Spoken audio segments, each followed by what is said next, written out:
കൂട്ടുകാരെ നമ്മൾ chapter 3 periodic ടേബിളും ഇലക്ട്രോണിക് വിന്യാസവും പീരിയോഡിക് ടേബിൾ ആൻഡ് ഇലക്ട്രോണിക് കോൺഫിഗറേഷനാണ് നമ്മൾ പഠിച്ചുകൊണ്ടിരുന്നത്.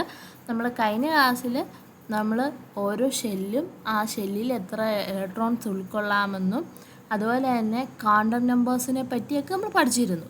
ഇന്ന് നമ്മൾ സബ് ഷെല്ലുകളിൽ എങ്ങനെയാണ് ഇലക്ട്രോൺ ഫില്ലിങ് നടത്തുന്നത്, സബ് ഷെല്ലുകളിൽ ഇലക്ട്രോൺ പൂരണം എങ്ങനെയാണെന്നാണ് പഠിക്കുന്നത്. You know that each shell has sub shells. അപ്പോൾ നമ്മൾ കഴിഞ്ഞ ക്ലാസ്സിൽ പഠിച്ച് ഓരോ ഷെല്ലിലും സബ് ഷെല്ലുകളുണ്ട്. Which sub shell is common to all shells? എല്ലാ ഷെല്ലുകളിലും പൊതുവായ സബ് ഷെല്ല് ആരാണ്? എസ് സബ് ഷെല്ലാണ് എല്ലാ ഷെല്ലുകളിലും പൊതുവായിട്ടുള്ളത്. How can the S sub shell in each shell be represent? ഓരോ ഷെല്ലിലുമുള്ള എസ് സബ് ഷെല്ലിനെ എങ്ങനെ നമുക്ക് പ്രതിനിധീകരിക്കാം? ഇപ്പോൾ കെ ഷെല്ലിൽ ഇരിക്കുന്നു, എൽ ഷെല്ലിൽ ഇരിക്കുന്നു, അങ്ങനെ പല ഷെല്ലുകളിൽ ഇരിക്കുമ്പോൾ ആ കെ ഷെല്ലിലാണ് അല്ലെങ്കിൽ എൽ ഷെല്ലിലാണെന്ന് എങ്ങനെ നമ്മൾ റെപ്രസെൻറ്റ് ചെയ്യാൻ സാധിക്കും?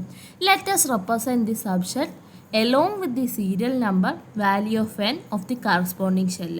നമുക്കെന്നാൽ ഒരു ഷെല്ലിൻ്റെ ക്രമ നമ്പർ, അതായത് എന്നിൻ്റെ വില ചേർത്ത് അതിലെ സബ് ഷെല്ലുകളെ എഴുതിയാലോ? ഇത് S sub shell of K shell n equal 1 can be represented as K ഷെല്ലിലെ S sub shell. K shell എന്ന് പറയുമ്പോൾ എന്നിൻ്റെ വാല്യൂ 1 ആണ്. അപ്പോൾ എങ്ങനെ എഴുതും? 1s എന്ന് എഴുതും. If so how can the sub shells of the L M N be represented? അങ്ങനെയെങ്കിൽ എൽ ഷെല്ലിലെ, എം ഷെല്ലിലെ, എൻ ഷെല്ലിലെയൊക്കെ എസ് സബ് ഷെല്ലുകളെ എങ്ങനെ സൂചിപ്പിക്കും? എൽ ഷെൽ എന്ന് പറയുമ്പോൾ എന്നിൻ്റെ വാല്യൂ എന്താ? 2 ആണ്. അപ്പോൾ 2s. എം ഷെൽ എന്ന് പറയുമ്പോൾ എന്നിൻ്റെ വാല്യൂ 3 ആണ്. അപ്പോൾ 3s. എൻ എന്ന് പറയുമ്പോൾ എന്നിൻ്റെ വാല്യൂ 4 ആണ്. അപ്പോൾ 4s. ഇങ്ങനെ നമുക്ക് റെപ്രസെൻറ്റ് ചെയ്യാൻ സാധിക്കും. Similarly it is possible to represent the other subshells such as p, d and f. ഇതുപോലെ മറ്റ് സബ്ഷെല്ലുകളായ പിയും ഡിയും എഫും എന്നിവയെ നമുക്ക് സൂചിപ്പിക്കാൻ സാധിക്കും. അങ്ങനെയാണെങ്കിൽ നമുക്ക് ഈ ടേബിൾ ഒന്ന് പൂർത്തീകരിച്ചാലോ? ഷെല്ലിൻ്റെ എൻ വാല്യൂ നോക്കുക, അതിൻ്റെ കൂടെ ഏത് എസ് ഷെല്ലാണെങ്കിൽ എസ് സബ് ഷെല്ല് ചേർക്കുക, പി സബ് ഷെല്ല് ചേർക്കുക, ഡി സബ് ഷെല്ല് ചേർക്കുക. ഏത് ഷെല്ലിലെയാണോ അതിനനുസരിച്ച് നമ്മൾ സബ് ഷെല്ല് റെപ്രസെൻറ്റ് ചെയ്യുക. ഓക്കെ, കെ ഷെല്ലിൽ 1s, എസ് മാത്രമേ ഉള്ളൂ. എൽ ഷെല്ലിലാകുമ്പോൾ 2sഉം 2pയും വരും. എസും പിയും ഉണ്ടായതുകൊണ്ട് 2sഉം 2pയും വരും. എം ഷെല്ലിൽ എസും പിയും ഡിയും ഉണ്ട്. അപ്പോൾ 3 എൻ വാല്യൂ. അപ്പോൾ 3s, 3p, 3d വരും. എൻ ഷെല്ലിൽ എസും പിയും ഡിയും എഫും ഉണ്ട്. എന്നിൻ്റെ വാല്യൂ 4 ആണ്. അപ്പോൾ 4s, 4p, 4d, 4f. ഇങ്ങനെയായിരിക്കും സബ് ഷെല്ലുകൾ അവിടെ റെപ്രസെൻറ്റ് ചെയ്യുന്ന ഓരോ ഷെല്ലുകളിൽ. Now you know the maximum number of electrons that can be accommodated in each subshell. ഓരോ സബ് ഷെല്ലും ഉൾക്കൊള്ളാവുന്ന പരമാവധി ഇലക്ട്രോണുകളുടെ എണ്ണം നമ്മൾ പഠിച്ചു കഴിഞ്ഞ ക്ലാസ്സിൽ. Then complete the table. അതിൻ്റെ ബേസിൽ നമുക്ക് ഈ ടേബിൾ ഒന്ന് പൂർത്തീകരിക്കാം. പ്രിൻസിപ്പൽ ക്വാണ്ടം നമ്പർ തന്നിട്ടുണ്ട്, ഏതൊക്കെ ഷെല്ലുകളാണെന്ന് തന്നിട്ടുണ്ട്, അതിലുള്ള സബ് ഷെല്ലുകളും നമ്മൾ ഇവിടെ എഴുതിയിട്ടുണ്ട്. ഇവിടെ നമുക്ക് പൂർത്തീകരിക്കാം. കെ ഷെല്ലിലുള്ളത് 1s, എൽ ഷെല്ലിലുള്ളത് 2sഉം 2pയും, 2sഉം 2pയും, എം ഷെല്ലിലുള്ളത് 3s, 3p, 3d. Then N ഷെല്ലിലുള്ളത് 4s, 4p, 4d, 4f.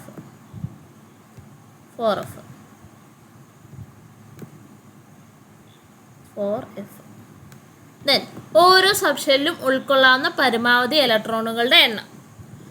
The maximum number of electrons that can be accommodated in each sub shell. ഓരോ സബ് ഷെല്ലിലും ഉൾക്കൊള്ളാവുന്ന ഇലക്ട്രോണുകളുടെ എണ്ണം. 1s, അതായത് എസ് സബ് ഷെല്ലിൽ 2 ഇലക്ട്രോണേ ഉൾക്കൊള്ളത്തുള്ളൂ. 2s, അതിലും എസ് സബ് ഷെല്ലാണ്, അതിലും 2 ഇലക്ട്രോണേ ഉൾക്കൊള്ളത്തുള്ളൂ. 2p എന്ന് പറയുമ്പോൾ പി സബ് ഷെല്ലാണ്, അതിലും 6 ഇലക്ട്രോണേ ഉൾക്കൊള്ളത്തുള്ളൂ. 3s എസ് സബ് ഷെല്ലാണ്, അവിടെയും 2 ഇലക്ട്രോണേ ഉൾക്കൊള്ളത്തുള്ളൂ. 3p എന്ന് പറയുമ്പോൾ അവിടെ പി സബ് ഷെല്ലാണ്, അവിടെ 6 ഇലക്ട്രോണേ ഉൾക്കൊള്ളത്തുള്ളൂ. 3d എന്ന് പറയുമ്പോൾ ഡി സബ് ഷെല്ലാണ്, അവിടെ 10 ഇലക്ട്രോണേ ഉൾക്കൊള്ളത്തുള്ളൂ. 4s എന്ന് പറയുമ്പോൾ എസ് സബ് ഷെല്ലാണ് 2, 4p എന്ന് പറയുമ്പോൾ പി സബ് ഷെല്ല് 6, 4d എന്ന് പറയുമ്പോൾ ഡി സബ് ഷെൽ അവിടെ 10, 4f എഫ് സബ് ഷെല്ലാണ്, അതിൽ 14 ഇലക്ട്രോൺസ് ആണ് ഉൾക്കൊള്ളുന്നത്. അപ്പോൾ maximum number of electrons that can B accumulate in each shell. ഇപ്പോൾ ഓരോ ഷെല്ലിലും കെ ഷെല്ലിലും എൽ ഷെല്ലിലും എം ഷെല്ലിലും ഒക്കെ ഉൾക്കൊള്ളാവുന്ന ഇലക്ട്രോണുകളുടെ എണ്ണം എന്ന് പറയുമ്പോൾ കെ ഷെല്ലിൽ 2 ഇലക്ട്രോണ്, എൽ ഷെല്ലിൽ 6+2 8 ഇലക്ട്രോണ്, എം ഷെല്ലിൽ 6+2+10 അങ്ങനെ 18 ഇലക്ട്രോൺസ് ആണ് എം ഷെല്ലിൽ ഉൾക്കൊള്ളാവുന്നത്. എൻ ഷെല്ലിലാകുമ്പോൾ 2+6+10+14 32 ഇലക്ട്രോൺസ് ആണ് എൻ ഷെല്ലിൽ ഉൾക്കൊള്ളാവുന്നത്. You have learn that the shells do not have the same energy. ഷെല്ലുകളുടെ ഊർജം ഒരുപോലെയല്ല എന്ന് നമ്മൾ പഠിച്ചിട്ടുണ്ട്. How does the energy of the shells vary with the increase in distance from the nucleus. ന്യൂക്ലിയസിൽ നിന്ന് അകലം കൂടുന്നതനുസരിച്ച് ഷെല്ലുകളുടെ ഊർജത്തിനുണ്ടാകുന്ന മാറ്റം എന്താണ്? നമ്മൾ പഠിച്ചിട്ടുണ്ട് ഷെല്ലുകളുടെ ഊർജം ന്യൂക്ലിയസിൽ നിന്ന് ദൂരം അകലം കൂടുന്നതനുസരിച്ച് ഡിസ്റ്റൻസ് കൂടുന്നതനുസരിച്ച് കൂടുകയാണ് ചെയ്യുന്നത്. ഇപ്പോൾ കെ ഷെല്ലാണ് ന്യൂക്ലിയസിൻ്റെ കുറച്ചുകൂടെ അടുത്തിരിക്കുന്നത് അല്ലേ. അതിനുശേഷമാണ് എൽ ഷെല്ല് വരുന്നത്, അതിന് ശേഷമാണ് എം ഷെല്ല് വരുന്നത്, അതിന് ശേഷമാണ് അവസാനത്തെ ഷെല്ലായ എൻ ഷെല്ല് വരുന്നത്. ഇപ്പോൾ ന്യൂക്ലിയസിൻ്റെ അടുത്തിരിക്കുന്ന കെ ഷെല്ലിന് എപ്പോഴും എന്തായിരിക്കും? ഊർജം കുറവായിരിക്കും. അതിനേക്കാൾ കുറച്ചുകൂടി ഊർജം കൂടുതലായിരിക്കും എല്ലിന്. എല്ലിനേക്കാൾ കുറച്ചുകൂടി ഊർജം കൂടുതൽ, എനർജി കൂടുതലായിരിക്കും എം ഷെല്ലിന്. ഇവരെല്ലാവരെക്കാളും എനർജിയും ഊർജവും കൂടുതൽ ആർക്കായിരിക്കും? എൻ ഷെല്ലിനായിരിക്കും. അപ്പോൾ ഇത് energy of shells increases in the order. ഷെല്ലുകളുടെ ഊർജം കൂടി വരുന്ന ക്രമം എന്ന് പറയുന്നത് കെ (L)(M)(N) ആണ്. കെയ്ക്കാണ് ഏറ്റവും കുറവ്, എന്നിനാണ് ഏറ്റവും കൂടുതൽ. അങ്ങനെയാണെങ്കിൽ സബ് ഷെല്ലുകളുടെ കേസിൽ എങ്ങനെയാണെന്ന് നോക്കാം. The energy of sub shells increases in the following order. Sub ഷെല്ലുകളുടെ ഊർജവും കൂടി വരുന്ന ക്രമം ഇതാണ്. എസിനാണ് ഏറ്റവും കുറവ്, എഫിനാണ് ഏറ്റവും കൂടുതൽ. അപ്പോൾ S(P)(D)(F). In each shell there is a gradual increase in the energy of particular subshell. ഓരോ ഷെല്ലിലെയും ഓരോ നിശ്ചിത സബ്ഷെല്ലിൻ്റെ ഊർജ്ജത്തിന് ക്രമാനുഗതമായ വർധനവ് ഉണ്ടാകും. Okay, example 1s greater than, 2s greater than, 3s greater than, 4s greater than 5s. അപ്പോൾ ഓരോ ഷെല്ലിലും വരുന്ന സബ്ഷെല്ലുകൾ അനുസരിച്ച് അവരുടെ ഊർജ്ജത്തിന് ക്രമാനുഗതമായ ഒരു ഗ്രാജുവൽ ഇൻക്രീസ് ഓരോ സബ്ഷെല്ലിലും ഉണ്ടാകുന്നതാണ്. The energies of other subshells also vary in this manner. ഈ വിധത്തിൽ തന്നെയായിരിക്കും മറ്റ് സബ്ഷെല്ലുകളുടെയും ഊർജ്ജം വ്യത്യാസപ്പെടും. ഇപ്പോൾ പിയുടെ കേസായിരിക്കും, ഡിയുടെ ആയാലും എഫ് സബ്ഷെല്ലിൻ്റെ കേസായാലും ഈ ഒരു എസിൻ്റെ കേസ് പോലെ തന്നെ അവിടെയും വേരി ചെയ്യുന്നുണ്ട്. When electrons are added to a shell in an atom, ഒരു ആറ്റത്തിലെ ഒരു ഷെല്ലിലേക്ക് ഇലക്ട്രോണുകൾ വന്നു ചേരുമ്പോൾ they will be distributed in various subshells. അപ്പോൾ ഒരു ആറ്റം എടുക്കുന്നു, ആ ആറ്റത്തിൻ്റെ ഷെല്ലിലേക്ക് ഇലക്ട്രോൺ നമ്മൾ ആഡ് ചെയ്യുമ്പോഴത്തേക്ക് അവിടെ എന്ത് സംഭവിക്കുന്നു? ആ ഇലക്ട്രോൺസ് എല്ലാം സബ് ഷെല്ലുകളിലേക്ക് എന്ത് ചെയ്യുന്നു? ക്രമീകരിക്കപ്പെടുന്നു. Electrons are being filled gradually in the subshells in the increasing order of energy. Electrons നമ്മൾ ഫില്ല് ചെയ്യുന്നത് എങ്ങനെയാണ്? സബ്ഷെല്ലിൽ ഊർജം കൂടി വരുന്ന ക്രമത്തിലാണ് സബ്ഷെല്ലിൽ നമ്മൾ ഇലക്ട്രോൺ ഫില്ല് ചെയ്യുന്നത്. ഊർജം കുറഞ്ഞ സബ്ഷെല്ലിൽ നിന്ന് ഊർജം കൂടിയ subshell. This type of arrangement is known as subshell electron configuration. ഇപ്രകാരമുള്ള ക്രമീകരണത്തെയാണ് നമ്മൾ സബ്ഷെൽ ഇലക്ട്രോൺ വിന്യാസം എന്ന് വിളിക്കുന്നത്. സബ്ഷെൽ ഇലക്ട്രോൺ കോൺഫിഗറേഷൻ അഥവാ സബ്ഷെൽ ഇലക്ട്രോൺ വിന്യാസം എന്ന് വിളിക്കുന്നത്. When the electrons in an atom are distributed in subshells, they are being filled gradually in the increasing order of energies of the subshells.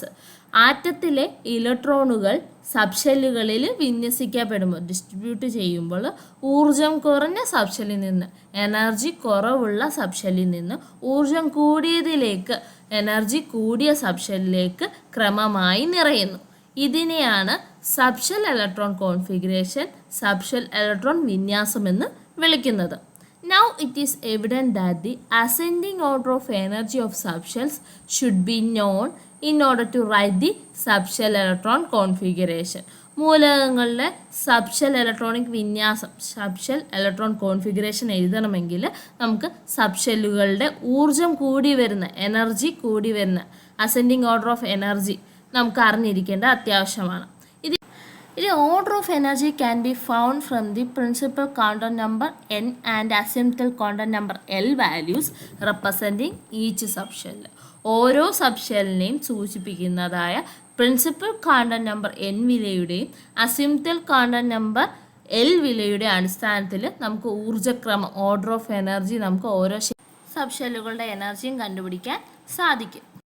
The energy of subshells increasing in the ascending order of n plus L values.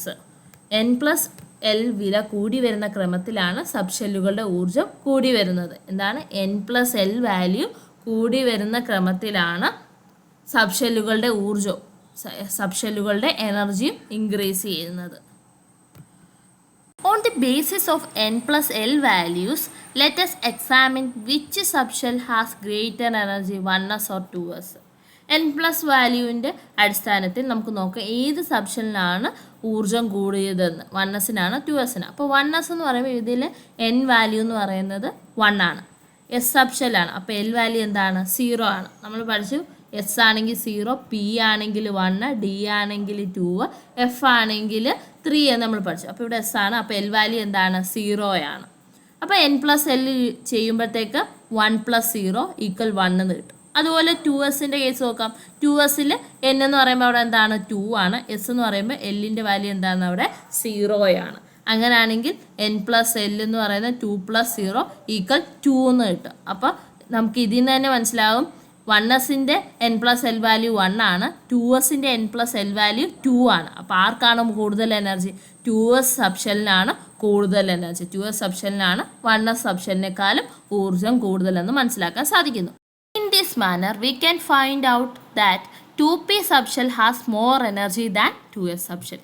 ഇതേ രീതിയിൽ 2p സബ്ഷെല്ലിന് 2s സബ്ഷെല്ലിനേക്കാളും ഊർജ്ജം കൂടുതലാണെന്ന് കണ്ടെത്താമല്ലോ. നമ്മൾ 2s-ൻ്റെ ഇവിടെ കണ്ടുപിടിച്ച് വെച്ചിട്ടുണ്ട്. 2p-യുടെ നമുക്ക് നോക്കാം.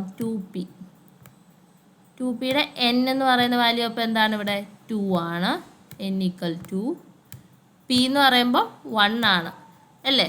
അപ്പോൾ L ഈക്വൽ 1 ആണ്. 1.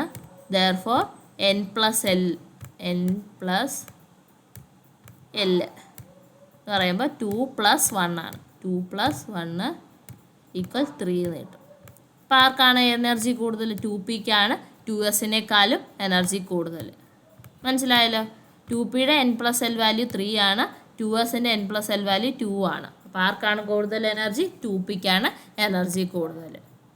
ഇനി 2p-യും 3s എന്നീ സബ്ഷെല്ലുകളുടെ n പ്ലസ് L വിലകൾ കണ്ടെത്താൻ സാധിക്കുകയും. നെക്സ്റ്റ് 2p, 3s എന്നീ സബ്ഷെല്ലുകളുടെ n പ്ലസ് L വിലകൾ എഴുതി നോക്കൂ. Write down the n plus L values of 2p and 3s subshell. 2p-യുടെ നമ്മളിവിടെ കണ്ടുപിടിച്ചു. ഇനി നമുക്ക് 3s-ൻ്റെ നോക്കാം. 3s-ലെ n-ൻ്റെ വാല്യൂ എന്ന് പറയുമ്പോൾ 3 ആണ്. n equal 3. s ആകുമ്പോൾ L-ൻ്റെ വാല്യൂ എന്താണ്? 0 ആണ്. L equal 0. So n plus L എന്ന് പറയുമ്പോൾ 3 പ്ലസ് 0. therefore 3 എന്ന് തന്നെയാണ് കിട്ടുന്നത്. അപ്പോൾ 3s-ൻ്റെയും 2p-യുടെയും എനർജി എന്താണ്? സെയിം ആണ്, ഒരുപോലെയാണ്. ഊർജം ഒരുപോലെയാണ്. ഈക്വൽ 3 ആണ്. അപ്പം 3s-ൻ്റെ n പ്ലസ് L വാല്യൂ 3 ആണ്, 2p-യുടെ n പ്ലസ് L വാല്യൂ 3 ആണ്. അപ്പോൾ now it is clear that n plus L values of both 2p and 3s subshells are the same. ഇവിടെ 2p-യുടെയും 3s എന്നീ സബ്ഷെല്ലുകളുടെ n പ്ലസ് L വിലകൾ തുല്യമാണെന്ന് കണ്ടല്ലോ. In such cases it is considered as the subshell with higher n value has more energy. അപ്പോൾ ഒരേ values n plus L-ന് ഒരേ values കിട്ടുമ്പോൾ നമ്മൾ ആ കേസുകളിൽ ആ സന്ദർഭങ്ങളിൽ നമുക്ക് ആരുടെ n-ൻ്റെ വാല്യൂ ആണോ ആരുടെ n-ൻ്റെ വിലയാണോ കൂടുതൽ അതാണ് നമ്മൾ എനർജി കൂടുതലായിട്ട് എടുക്കുന്നത്. അപ്പോൾ ഇവിടെ നോക്കൂ, ഇവിടുത്തെ n-ൻ്റെ വില എന്ന് പറയുന്നത് 2 ആണ്, ഇവിടുത്തെ n-ൻ്റെ വില 3 ആണ്. അപ്പോൾ ആരുടെയാണ് n-ൻ്റെ വില കൂടുതൽ? 3s-ൻ്റെ ആണ്. അപ്പോൾ 3s-നാണ് 2p-യെക്കാളും എനർജി കൂടുതൽ. ഒന്നുകൂടെ ഞാൻ പറയാം, രണ്ടുപേരുടെ n plus L values same ആവുന്ന കേസിൽ നമ്മൾ അവിടെ നോക്കുന്നത് ആറ് n-ൻ്റെ വില n-ൻ്റെ വാല്യൂ ആണ് കൂടുതലെന്ന് നോക്കും. ഇവിടെ 2p-യുടെയും 3s-ൻ്റെ കേസിൽ നോക്കുമ്പോൾ 3s-ൻ്റെ n-ൻ്റെ വിലയാണ് കൂടുതൽ. അപ്പോൾ അവർക്കായിരിക്കും മറ്റേതിനേക്കാളും കൂടുതൽ മോർ എനർജി കാണുന്നത്.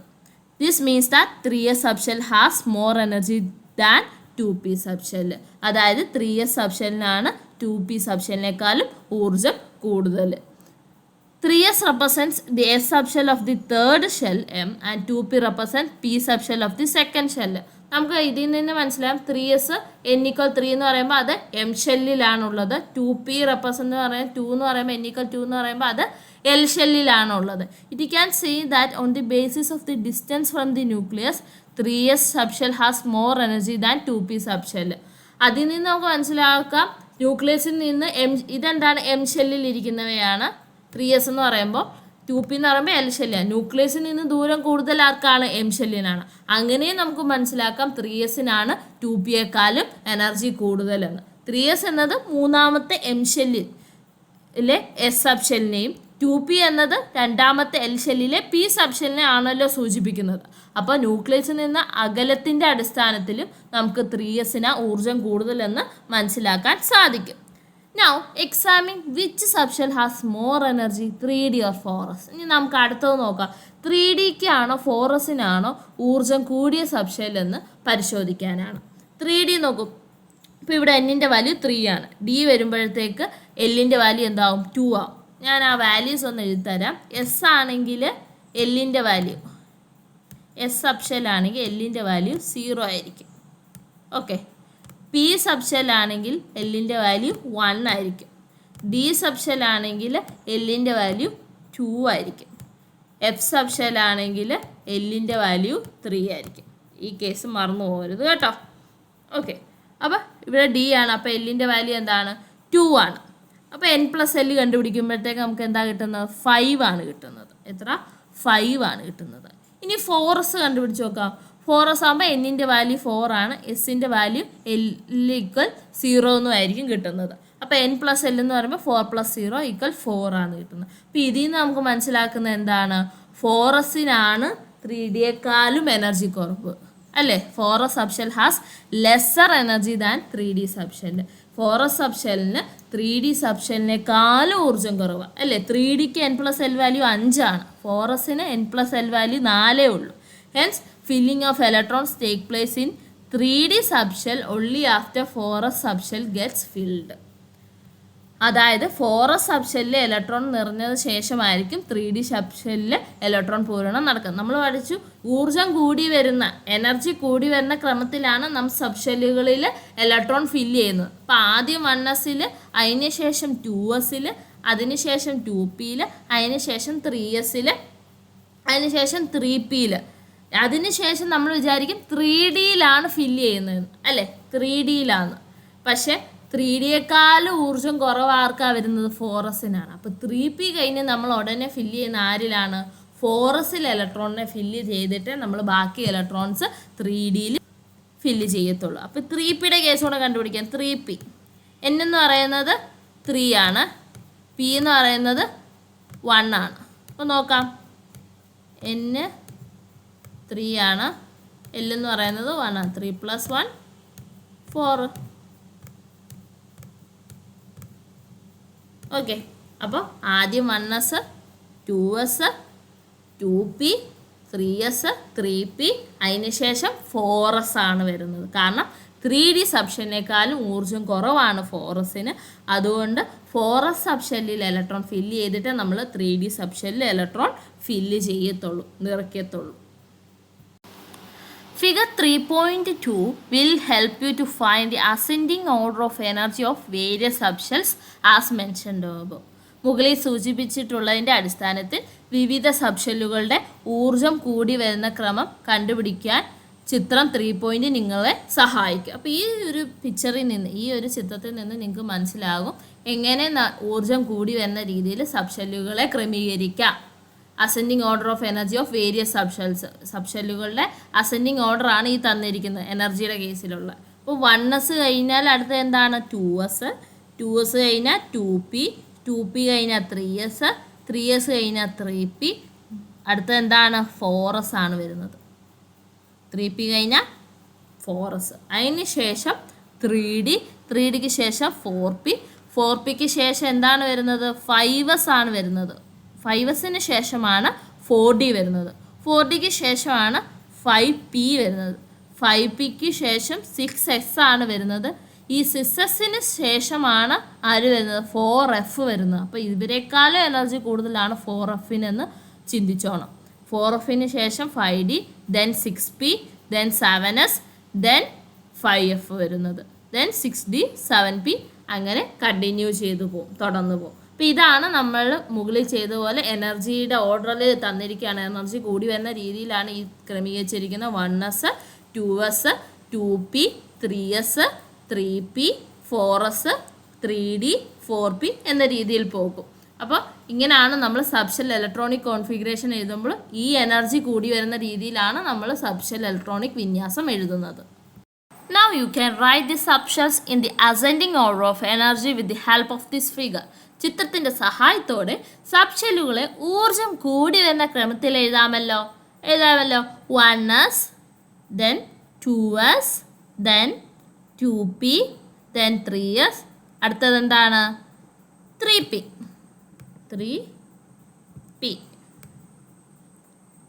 then അടുത്തെന്താണ്? 4S. 3P കഴിഞ്ഞാൽ 4S.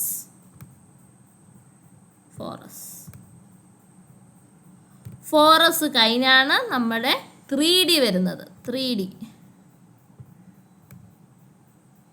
3D കഴിഞ്ഞാണ് 4P വരുന്നത്. 4P, then 5S, അങ്ങനെ പോകുന്നു. Now let us see how to write the subshell electron configuration of atoms of various elements. ഇനി വിവിധ മൂലക ആറ്റങ്ങളുടെ സബ്ഷെൽ ഇലക്ട്രോൺ വിന്യാസം എഴുതുന്നത് രീതി നമുക്ക് പരിചയപ്പെടാം. നമ്മളപ്പോൾ കഴിഞ്ഞ 9ാം ക്ലാസ്സിലൊക്കെ നമ്മൾ പഠിച്ചത് നമ്മൾ ഇലക്ട്രോൺ കോൺഫിഗറേഷൻ, ഇലക്ട്രോൺ വെച്ച് നമ്മൾ കോൺഫിഗറേഷൻ വിന്യാസം എഴുതുന്നതായിരുന്നു നമ്മൾ പഠിച്ചത്. ഇവിടെ നമ്മൾ സബ്ഷെൽ ഇലക്ട്രോൺ കോൺഫിഗറേഷൻ, സബ്ഷെല്ലുകളിൽ ഇലക്ട്രോൺ ഫില്ല് ചെയ്ത് എഴുതുന്നതാണ് നമ്മൾ നോക്കാൻ പോകുന്നത്. You know that the only electron of the hydrogen atom gets added to 1s subshell. നമുക്കറിയാം ഹൈഡ്രജൻ ആറ്റത്തിലെ ഒരേ ഒരു ഇലക്ട്രോൺ വന്നു ചേരുന്ന സബ്ഷെല്ല് 1s ആണല്ലോ. അതിനാൽ ഹൈഡ്രജൻ്റെ സബ്ഷെൽ ഇലക്ട്രോൺ വിന്യാസം 1s1 എന്ന് എഴുതാം. Thus, the subshell electron configuration of hydrogen atom can be written as 1s1. അപ്പോൾ നമ്മൾ ഇലക്ട്രോണിനെ എവിടെ എഴുതുന്നത്? ഈ എസിൻ്റെ മുകളിലായിട്ടാണ് എഴുതുന്നത്. Okay, similarly, what will be the electron configuration of helium atom? Helium ആറ്റത്തിൻ്റെ ഇലക്ട്രോണിക് വിന്യാസം എന്തായിരിക്കും? അത് 1s ആണ് വരുന്നത്. 1s എത്രയാണ്? 2 ആണ്. അപ്പോൾ 1s2. എല്ലാം ഇലക്ട്രോൺസും നമ്മൾ ഫില്ല് ചെയ്തല്ലോ. It is clear that in helium atom 1s subshell get occupied by the maximum number of electrons that can be accommodated in it. Helium ആറ്റത്തിൽ 1s സബ്ഷെല്ലിൽ ഉൾക്കൊള്ളാൻ കഴിയുന്ന പരമാവധി ഇലക്ട്രോണുകൾ വന്നു ചേരുന്നു എന്ന് നമുക്ക് ഇതിലൂടെ മനസ്സിലാക്കാം. 2 ഇലക്ട്രോണേ ഉള്ളൂ, അത് ആ 1sൽ തന്നെ നിറഞ്ഞു കഴിഞ്ഞു. In the case of subshell electronic configuration of lithium, the electron get filled in 1s and 2s subshells in the ascending order of energy. ഇനി ലിഥിയത്തിൻ്റെ കേസ് നോക്കുവാണെങ്കിൽ സബ്ഷെൽ ഇലക്ട്രോണിക് വിന്യാസം എഴുതുമ്പോൾ ഊർജം കൂടി വരുന്ന ക്രമത്തിൽ 1sലും 2sലും എന്താണ് ഇലക്ട്രോൺ പൂരണം നടക്കും. അതെങ്ങനെയാണെന്ന് നോക്കാം. ലിഥിയം 3 ആണ്. അപ്പോൾ 1s 2, 1sൽ മാക്സിമം, എസ്സിൽ മാക്സിമം 2 ഇലക്ട്രോണേ ഉൾക്കൊള്ളത്തുള്ളൂ. അപ്പോൾ 1s 2. ദെൻ അടുത്ത ഏതാണ് സബ്ഷെല്ല് വരുന്നത്? 2s ആണ് അല്ലേ. അപ്പോൾ 2s, ബാക്കി ഇനി എത്ര ഇലക്ട്രോൺസേ ഉള്ളൂ? 1 ഉള്ളൂ. അപ്പോൾ 2s 1. അപ്പം ഇങ്ങനെയാണ് ലിഥിയത്തിൻ്റെ സബ്ഷെൽ ഇലക്ട്രോണിക് വിന്യാസം കോൺഫിഗറേഷൻ വരുന്നത്.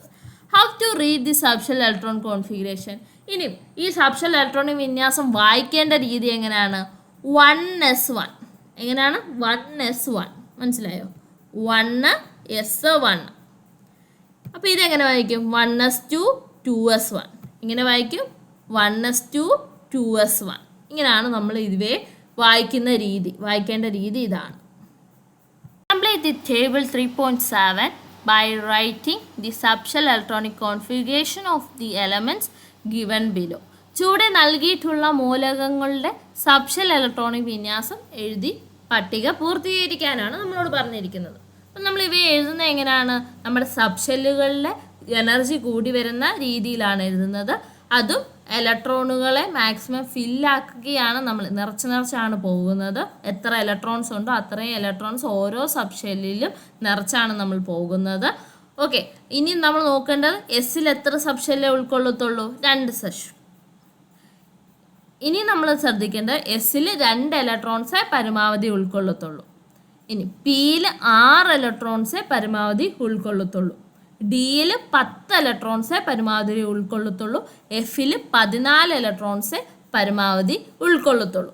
ഓക്കെ, ഇനി നമുക്ക് ഇവിടെ ഒന്ന് എഴുതി നോക്കാം. മൂലകം എലമെൻറ്റ് ഇവിടെ തന്നിട്ടുണ്ട്. നമ്പർ ഓഫ് ഇലക്ട്രോണുകളുടെ എണ്ണം തന്നിട്ടുണ്ട്. Subshell electronic configuration, subshell electronic വിന്യാസം എഴുതണം. Beryllium Be4.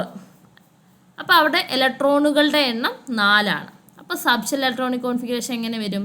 ആദ്യം 1s തുടങ്ങുന്നത്. അപ്പോൾ 1s2 മാക്സിമം 2 ഇലക്ട്രോൺ ഉൾക്കൊള്ളും. അപ്പോൾ 1s2. അടുത്തത് 2s ആണ്. അപ്പോൾ 2s2. അപ്പോൾ 4 ഇലക്ട്രോൺസ് അവിടെ ഫില്ലായി കഴിഞ്ഞു. സബ്ഷെൽ ഇലക്ട്രോണിക് കോൺഫിഗറേഷനും കംപ്ലീറ്റ് ആയി. അപ്പോൾ ബെർലിയം 4ൻ്റെ എങ്ങനെയാണ് വരുന്നത്? 1s2 2s2. ഇനി അടുത്തത് boron 5 B5. Number of electrons അപ്പോൾ 5 ആണ്. സബ്ഷെൽ ഇലക്ട്രോണിക് കോൺഫിഗറേഷൻ 1s2, അത് കഴിഞ്ഞാൽ 2s2, അത് കഴിഞ്ഞാൽ 2p. ഇനി ബാക്കി എത്ര ഇലക്ട്രോൺസ് വരും? ഇവിടെ 4 ഇലക്ട്രോൺസ് ആയി. ഇനി ഒന്നും കൂടെ ഉണ്ട്, അത് 2p1. അങ്ങനെയാണ് ഈ കാർബണിൻ്റെ കേസ് നോക്കുക. കാർബൺ 6 ഇലക്ട്രോണുകളുടെ എണ്ണം 6 ആണ്. ആണ് ഈ 1s2. 1sൽ നമ്മൾ നിറയ്ക്കുന്നു 2 ഇലക്ട്രോണ്. 2s2. 2sൽ നമ്മൾ നിറയ്ക്കുന്നു. അപ്പോൾ 2s2. അടുത്തത് 2p എത്ര വരും? 4 ഇലക്ട്രോൺ ഇവിടെ ഫില്ലായി. ഇനി ബാക്കി 2 എണ്ണം. അപ്പോൾ 2p2 വരും. അടുത്ത നൈട്രജൻ്റെ കേസ് നോക്കാം. നൈട്രജൻ 7. അപ്പോൾ 7 ഇലക്ട്രോണുകളാണുള്ളത്. 1s 2 2s2 2p. 2pയിൽ എത്ര വരും? 4 ഇലക്ട്രോൺസ് ഫില്ലായി. ബാക്കി 7ൽ എത്ര എണ്ണം ഉണ്ട്? ഇനി ബാക്കി 3. അത് 2p കൊടുക്കുന്നു. 2p3. ഓക്സിജൻ നോക്കാം. ഇതിൽ നിന്ന് മനസ്സിലാവുന്നൊരു കാര്യമുണ്ട്. നിയോണിൻ്റെ കേസിലുള്ള സബ്ഷെൽ ഇലക്ട്രോണിക് വിന്യാസം നോക്കിയാൽ മനസ്സിലാവും. എല്ലാ സബ്ഷെല്ലിലും ഇലക്ട്രോൺസ് മാക്സിമം അതിൽ ഉൾക്കൊള്ളാവുന്ന ഇലക്ട്രോൺസ് ആണ് അതിൽ മൊത്തം ഫില്ല് ചെയ്തിരിക്കുന്നത്, അല്ലേ? It is evident that the p subshell of neon atom is occupied by the maximum number of electrons that it can accommodate. Neon എന്ന മൂലകത്തിൻ്റെ സബ്ഷെൽ ഇലക്ട്രോണിക് വിന്യാസം നോക്കുമ്പോൾ ആ ആറ്റത്തിൻ്റെ പി സബ്ഷെല്ലിൽ ഉൾക്കൊള്ളാവുന്ന പരമാവധി ഇലക്ട്രോണുകളും നിറഞ്ഞു കഴിഞ്ഞു എന്ന് വ്യക്തമായി. Therefore, in sodium, the last electron is added to the 3s subshell. അങ്ങനെയാണെങ്കിൽ ഇനി വരുന്ന സോഡിയം എന്ന് പറയുമ്പോൾ 11 ആണ്. അതിൻ്റെ അവസാന ഇലക്ട്രോൺ എവിടെ വന്ന് ചേരും? 3s സബ്ഷെല്ലിൽ വന്ന് ചേരും. അപ്പോൾ ഇനിയും വരുന്ന എന്താണ്? 3s ചേർന്നുള്ളതായിരിക്കും വരുന്നത്. അപ്പോൾ ആ 3s എന്ന് പറഞ്ഞു കഴിഞ്ഞാൽ അടുത്തത് 3p ആയിരിക്കും ഉപയോഗിക്കുന്നത്. 3p സബ്ഷെൽ എന്ന് പറഞ്ഞു കഴിഞ്ഞാൽ അടുത്തത് 4s ആണ് ഉപയോഗിക്കുന്നത്. എന്നിട്ട് മാത്രമേ 3dയിൽ നമ്മൾ ഇലക്ട്രോൺസ് ഫില്ല് ചെയ്യത്തുള്ളൂ. അപ്പോൾ സോഡിയത്തിൻ്റെ സബ്ഷെൽ ഇലക്ട്രോണിക് വിന്യാസം എങ്ങനെ എഴുതും? 1s2 2s2 2p6 3s1.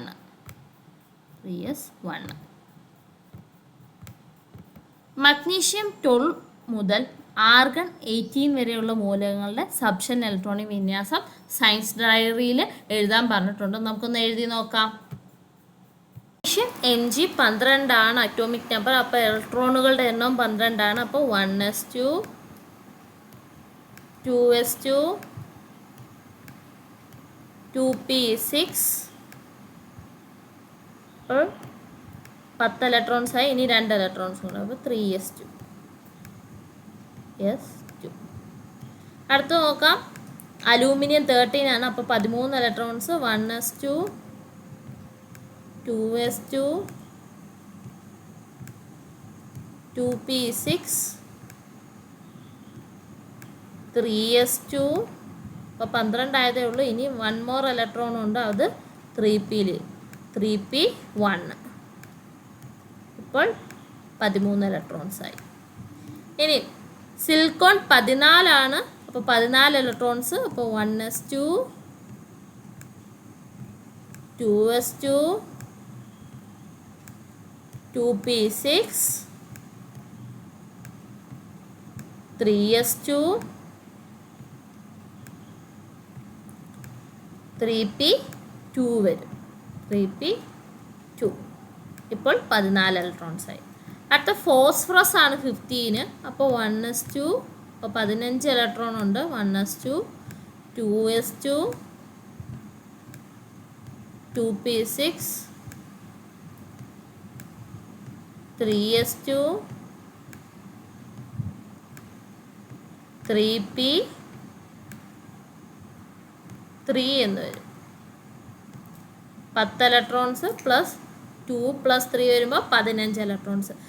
അടുത്ത സൾഫർ ആണ് എസ്. സൾഫർ എസ് 16 ആണ്. അപ്പോൾ 16 ഇലക്ട്രോൺസ്. അപ്പോൾ 1s2. അടുത്തത് 2s ആണ്. അതിൽ 2 ഇലക്ട്രോണ്. 2s കഴിഞ്ഞാൽ അടുത്തത് 2p ആണ്. 2pയിൽ മാക്സിമം 6 ഇലക്ട്രോൺസ് ആണ്. അപ്പോൾ 6 ഇലക്ട്രോൺസ് അതിലും ഫില്ല് ചെയ്തു.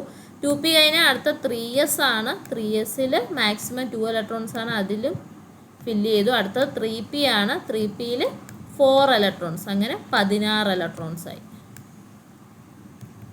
നെക്സ്റ്റ് ക്ലോറിൻ ആണ്. ക്ലോറിൻ 17 ആണ് അറ്റോമിക് നമ്പർ. അപ്പോൾ 17 ഇലക്ട്രോൺസ്. അപ്പോൾ 1s2 2s2 2p6 3s2 3p5 എന്ന് വരും. 3p5. ഇതാണ് ക്ലോറിൻ്റെ സബ്ഷെൽ ഇലക്ട്രോണിക് കോൺഫിഗറേഷൻ വിന്യാസം എന്ന് പറയുന്നത്. ഇനി ആർഗൺ ആണ് അവസാനത്തെ. അത് 18 ആണ് അറ്റോമിക് നമ്പർ. അപ്പോൾ 18 ഇലക്ട്രോൺസ്. അപ്പോൾ 1s2 2s2 2p6 ഇപ്പോൾ 10 ഇലക്ട്രോൺസ് ആയി. ഇനി 8 എണ്ണം കൂടെ വേണം. 3s2 അപ്പോൾ 12 ആയി. ഇനി 6 ഇലക്ട്രോൺസ്. അത് നമ്മൾ 3pയിൽ ഫുൾ ഇലക്ട്രോൺസും അതിൽ കൊടുക്കുന്നു. അപ്പോൾ 3p6. ഇപ്പോൾ എല്ലാ സബ്ഷെല്ലും അതിൻ്റെ പരമാവധി ഉൾക്കൊള്ളാവുന്ന ഇലക്ട്രോൺസ് ഫില്ല് ചെയ്ത് തന്നെയാണ് ആർഗണിൽ പോയിരിക്കുന്നത്. അപ്പോൾ ഇതാണ് ഓരോത്തിൻ്റെ കേസിലുള്ള subshell electronic configuration. Help of figure 3.2 write down the electron configuration of പൊട്ടാസ്യം K19. അപ്പോൾ പൊട്ടാസ്യത്തിൻ്റെ സബ്ഷെൽ ഇലക്ട്രോണിക് വിന്യാസം എഴുതി നോക്കാനാണ് പറഞ്ഞിരിക്കുന്നത്. ഏതിൻ്റെ സാധ്യത നമ്മൾ ചിത്രം കണ്ടില്ലേ, 1s അത് കഴിഞ്ഞ് 2s എന്നൊക്കെ പറഞ്ഞുകൊണ്ട് നമ്മൾ ഈ സൈഡിലൊരു പിക്ചർ മേളിൽ കണ്ടില്ലേ. അപ്പോൾ അതിൻ്റെ അടിസ്ഥാനത്തിൽ എഴുതാനാണ് പറഞ്ഞിരിക്കുന്നത്. അപ്പോൾ എങ്ങനെ വരും? 1s 2 2s2 19 ഇലക്ട്രോൺസാണ് ഉള്ളത്. 2s2 2p6 ഇപ്പോൾ 10 ഇലക്ട്രോൺസ് നിറഞ്ഞു കഴിഞ്ഞു. ഇനി ബാക്കി 9 ഇലക്ട്രോൺസ് ഉണ്ട്. 2p6 കഴിഞ്ഞാൽ അടുത്ത 3s 2 3p6 ഇപ്പോൾ 18 ഇലക്ട്രോൺസ് ആയി. ഇനി ഒരു ഇലക്ട്രോണും കൂടെ മതി. അത് 3Dയിലാണോ 4sലാണോ? 3p കഴിഞ്ഞാൽ അടുത്ത ആരാണ്? 4s ആണ്. 4s1. ഇതാണ് പൊട്ടാസ്യത്തിൻ്റെ configuration. 1s2 2s2 2p6 3s2 3p6 4s1. In which subshell does the last electron gets filled in potassium? പൊട്ടാസ്യത്തിൽ അവസാന ഇലക്ട്രോൺ ചേർക്കപ്പെടുന്നത് ഏത് സബ്ഷെല്ലായിരിക്കും? 4sലായിരിക്കും. ഏതിലാണ്? 4sൽ. When p subshell is completely filled, the next electron is added to 4s subshell. 3p subshell നിറഞ്ഞ ശേഷം electron ചേർക്കപ്പെടുന്നത് 4s subshellലാണ്.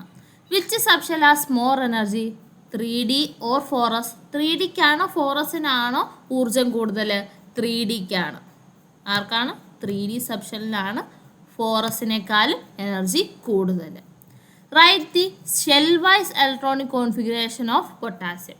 Shell-wise electronic configuration എഴുതുമ്പോൾ 2 8 8 1 ഇങ്ങനെയായിരിക്കും shell വൈസിലുള്ള പൊട്ടാസ്യത്തിൻ്റെ configuration വരുന്നത്. M shell of potassium can accommodate more than 8 electrons. However, after the first 8 electrons get added to M shell, the next electron goes to the N shell. The reason is now clear to you. ഇപ്പോൾ പൊട്ടാസ്യത്തിൻ്റെ configuration നോക്കുമ്പോൾ K ഷെല്ലിൽ 2 electrons, L ഷെല്ലിൽ 8 electrons, M ഷെല്ലിൽ 8 electrons, N ഷെല്ലിൽ 1 electrons, അങ്ങനെ 19 electrons shell വൈസിൽ ഷെല്ലുകളുടെ ക്രമത്തിൽ electronic configuration പൊട്ടാസ്യത്തിൻ്റെ ഇങ്ങനെയാണ് എഴുതുന്നത്. എം ഷെല്ലിൽ 8 ഇലക്ട്രോൺസ് അവിടെ എഴുതിയിരിക്കുന്നത്. എൻ ഷെല്ലിൽ 8 കൂടുതൽ 18 ഇലക്ട്രോൺസ് നമുക്ക് ഇരുത്താൻ പറ്റുമെന്നാണ് നമ്മൾ 2n² വെച്ച് നമ്മൾ പഠിച്ചത് അല്ലേ. എന്നെന്ന് പറയുമ്പോൾ മൂന്നാമത്തെ ഷെല്ലാണ്. അപ്പോൾ 18 ഇലക്ട്രോൺസിന് നമുക്ക് എം ഷെല്ലിൽ ഇരുത്താം. പക്ഷേ നമ്മൾ പൊട്ടാസ്യത്തിൻ്റെ കേസിൽ 8 ഇലക്ട്രോൺസിനെ എം ഷെല്ലിൽ ഇരുത്തത്തുള്ളൂ. അതിന് ശേഷമേ നമ്മൾ 1 ഇലക്ട്രോൺസിനെ എൻ ഷെല്ലിലാണ് ഇരുത്തുന്നത്. അതിൻ്റെ കാരണമാണ് സബ്ഷെൽ ഇലക്ട്രോണിക് കോൺഫിഗറേഷനിലൂടെ അത് നമുക്ക് കുറച്ചുകൂടെ ക്ലിയർ ആവുകയാണ് ചെയ്യുന്നത്. ഈ 1s2 എന്ന് പറയുമ്പോൾ അത് ഫസ്റ്റ് ഷെല്ലാണ് അല്ലേ, കെ ഷെല്ലാണ്. ഈ 2 വരുന്ന എല്ലാം എന്താണ്, എൽ ഷെല്ലാണ്. 3 വരുന്ന എല്ലാം എന്താണ്, എം ഷെല്ലാണ്. 4 വരുന്നതാണ് എൻ ഷെല്ല്, നമ്മൾ പഠിച്ചു. അപ്പോൾ കെ ഷെല്ലിൽ ഇവിടെ എത്ര ഇലക്ട്രോണേ ഉള്ളൂ, 2 ഇലക്ട്രോൺ. എൽ ഷെല്ലിൽ 6 + 2 8 ഇലക്ട്രോൺ. എം ഷെല്ലിൽ 6 + 2 8 ഇലക്ട്രോൺസ്. അടുത്ത എൻ ഷെല്ലിലാണ് 1 ഇലക്ട്രോൺസ്. അപ്പോൾ ഈ സബ് ഷെൽ വൈസ് തന്നെ നോക്കിയാൽ തന്നെ നമുക്ക് ഷെൽ വൈസ് ഷെല്ലിൻ്റെ ക്രമത്തിലുള്ള ഇലക്ട്രോണിക് കോൺഫിഗറേഷൻ മനസ്സിലാക്കാൻ സാധിക്കും. അതുകൊണ്ടാണ് പൊട്ടാസ്യത്തിൻ്റെ കേസിൽ ഷെൽ വൈസിലുള്ള ഇലക്ട്രോണിക് കോൺഫിഗറേഷൻ 2 8 8 1 എന്ന് വരുന്നത്. അപ്പോൾ പൊട്ടാസ്യത്തിൽ എം ഷെല്ലിൽ 8 ഇലക്ട്രോണുകളിൽ കൂടുതൽ ഉൾക്കൊള്ളുമെങ്കിലും 8 ഇലക്ട്രോൺ നിറഞ്ഞതിന് ശേഷം 1 ഇലക്ട്രോണിനെ പൊട്ടാസ്യത്തിൻ്റെ കേസിൽ എൻ ഷെല്ലിലാണ് വന്നു ചേരുന്നത്. അപ്പോൾ അതിൻ്റെ കാരണം എന്തുകൊണ്ടാണെന്ന് മനസ്സിലായല്ലോ. അപ്പോൾ ഈ സബ്ഷെൽ ഇലക്ട്രോണിക് കോൺഫിഗറേഷൻ എഴുതുന്നതിലൂടെ നമുക്ക് മനസ്സിലാവും ഓരോ ഷെല്ലിലും എത്ര ഇലക്ട്രോൺസ് വെച്ചാണ് വരുന്നതെന്ന്. അതുകൊണ്ടാണ് പൊട്ടാസ്യത്തിൻ്റെ കേസിൽ 2 8 8 1 എന്ന് എഴുതുന്നത്. The electronic configuration of calcium Ca20 in the same manner. First subshell wise ഉള്ള ഇലക്ട്രോണിക് കോൺഫിഗറേഷൻ. സബ്ഷെൽ ക്രമത്തിൽ നമ്മൾ ഇലക്ട്രോണിക് വിന്യാസമാണ് എഴുതാൻ പോകുന്നത്. അപ്പം എഴുതി നോക്കിയാലോ. 1s2 20 ഇലക്ട്രോൺസ് ആണുള്ളത്. 2s2 2p6 3s2 3p6. ഇപ്പോൾ 18 ഇലക്ട്രോൺസ് ആയി. എല്ലാം കൂടെ കൂട്ടുമ്പോൾ ഇനി 2 ഇലക്ട്രോൺസും കൂടെ വേണം. അത് 3p കഴിഞ്ഞ അടുത്ത ഏതാണ്, 4s2. ഓക്കെ, ഇതാണ് ഇതിൻ്റെ സബ്ഷെൽ വൈസുള്ള ഇലക്ട്രോണിക് കോൺഫിഗറേഷൻ. ഇനി ഇതിൻ്റെ ഷെൽ വൈസിലുള്ള ഇലക്ട്രോണിക് കോൺഫിഗറേഷൻ, ഷെൽ ഇലക്ട്രോണിക് വിന്യാസം എങ്ങനെ എഴുതും. ഫസ്റ്റ് ഷെല്ല് കെ ഷെല്ലിൽ എത്ര ഇലക്ട്രോൺസ് ആണ്, അതായത് ഒന്നാമത്തെ ഷെല്ലാണ് കെ ഷെല്ല്, അതിൽ 2 ഇലക്ട്രോൺസ് 2, ഇനി സെക്കൻഡ് ഷെല്ലാണ് എൽ ഷെല്ലിൽ, അതിൽ എത്ര ഇലക്ട്രോൺസ് ഉണ്ട്, 8. 2 + 6 8 8, അടുത്ത് മൂന്നാമത്തെ ഷെല്ലായ എം ഷെല്ല്, എം ഷെല്ലിൽ എത്ര ഇലക്ട്രോൺസ് ഉണ്ട്, 8 ഇലക്ട്രോൺസ് 8. അടുത്ത് നാലാമത്തെ ഷെല്ലായ എൻ ഷെല്ലിൽ 2 ഇലക്ട്രോൺസ് എൻ. ഇങ്ങനെയാണല്ലോ നമ്മൾ ഷെൽ ക്രമത്തിൽ ഇലക്ട്രോണിക് വിന്യാസം എഴുതുന്നത്. അപ്പോൾ കാൽസ്യത്തിൻ്റെ ഷെൽ ഇലക്ട്രോണിക് വിന്യാസം 2, 8, 8, 2ഉം സബ്ഷെൽ വൈസുള്ള ഇലക്ട്രോണിക് കോൺഫിഗറേഷൻ എന്ന് പറയുന്നത് 1s2 2s2 2p6 3s2 3p6 4s2 ആണ്. ചോദ്യം, compare the energies of 1s and 2s subshells. 1sലെയും 2sലെയും എന്നീ സബ്ഷെല്ലുകളുടെ ഊർജം താരതമ്യം ചെയ്യാൻ പറഞ്ഞിട്ടുണ്ട്. എങ്ങനെയാണ് ചെയ്യുന്നത്, ഓൾറെഡി അത് ചെയ്ത് നോക്കിയതാണ്. n+l വാല്യൂവിൻ്റെ അടിസ്ഥാനത്തിൽ on the basis of n+l values നമ്മൾ കണ്ടുപിടിക്കുന്നു. എന്നിൻ്റെ വാല്യൂ 1sൽ 1 ആണ്, എസിൻ്റെ വാല്യൂ l എന്ന് പറയുന്നത് 0 ആണ്. അപ്പോൾ n+l ചെയ്യുമ്പോൾ 1s എന്ന് നമുക്ക് കിട്ടും അല്ലേ. ദെൻ അടുത്ത 2sൻ്റെ കേസിൽ എന്നിൻ്റെ വാല്യൂ 2 ആണ്, എല്ലിൻ്റെ വാല്യൂ ഇവിടെ എസ് ആയതുകൊണ്ട് 0യുമാണ്. അപ്പോൾ n+l ചെയ്യുമ്പോഴത്തേക്ക് നമുക്ക് 2 + 0 = 2 എന്ന് കിട്ടും. അപ്പോൾ n+l വാല്യൂ കമ്പയർ ചെയ്യുമ്പോൾ, താരതമ്യം ചെയ്യുമ്പോൾ ആർക്കാണ് കൂടുതൽ, 2sനാണ് കൂടുതൽ. അപ്പോൾ 2s subshell has more energy than 1s subshell. എന്തിൻ്റെ അടിസ്ഥാനത്തിലാണ്, n+l വിലയുടെ അടിസ്ഥാനത്തിലാണ് നമ്മൾ ഇവ കണ്ടുപിടിക്കുന്നത്. ഓർത്ത് വെച്ചോണം, ഇത് n+l വിലയുടെ സാന്നിധ്യത്തിലാണ് നമുക്ക് ആർക്കാണ് എനർജി കൂടുതൽ, ഊർജം കൂടുതലെന്ന് നമ്മൾ കണ്ടുപിടിക്കുന്നത്. ഈ രണ്ടാമത്തെ ചോദ്യം ഞാൻ നിങ്ങൾക്ക് ഹോംവർക്ക് തരുവാണ്. നമ്മൾ നേരത്തെ ചെയ്തിട്ടുള്ളതാണ്. അപ്പോൾ കണ്ടുപിടിച്ചുകൊണ്ട് അടുത്ത ക്ലാസ്സിൽ നമുക്ക് കാണാം. അപ്പോൾ അടുത്ത ക്ലാസ്സിൽ നമ്മൾ ഡി ബ്ലോക്ക് എലമെൻസിൻ്റെ സബ്ഷെൽ ഇലക്ട്രോണിക് കോൺഫിഗറേഷൻ ആണ് പഠിക്കുന്നത്. അപ്പോൾ അടുത്ത ക്ലാസ്സിൽ കാണാം. Thank U.